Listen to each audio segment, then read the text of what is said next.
In this video, I explain you top 5 moto blogger of Nepal. पहिलो नम्बरमा छ AKA MRP blog. उनको पूरा नाम विवेक जङ थापा हो। 25 वर्षका हुने नेपालका नयाँ ठाउँहरूमा राइड गरेर फेमसमा आएका हुन्। उनको युट्युबमा 1.5 मिलियन सब्स्क्राइबर रहेका छन्। दोस्रो नम्बरमा रहेका छन् राजकुमार थापा मगर। 23 वर्षका Rajkumar Thapa Magar one of the best moto blogger हुन्। उनी चाहिँ पहिला साइक्लिङ गरेर चाहिँ फेमसमा आएका थिए। उनको युट्युबमा 1.31 मिलियन सब्स्क्राइबर रहेका छन्। तेस्रो चर्चित मोटो ब्लगर अफ नेपालमा रहेकी छिन् सुरक्षा केसी।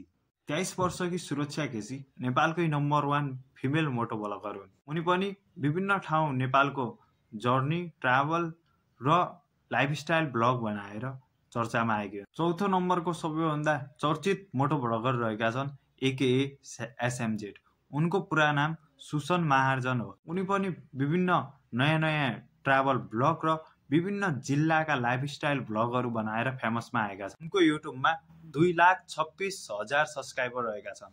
5 मा सबैभन्दा चर्चित मोटो ब्लगर अफ नेपालमा रहेकी छिन् सभ्या राइडर। 25 वर्षकी सभ्या केसी नेपालकै पहिलो फिमेल मोटो ब्लगर। उनले 2018 देखि नै मोटो ब्लगर स्टार्ट गरेकी। उनको युट्युबमा लगभग 2 लाख सब्स्क्राइबर रहेका छन्।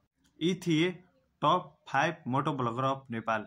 यी मध्ये तपाईलाई सबैभन्दा मनपर्ने मोटो ब्लगर कुन हो कमेन्ट गर्नुहोला र अहिलेसम्म यो च्यानललाई सब्स्क्राइब गर्नुभएको छैन भने please subscribe the channel Ganesh explore.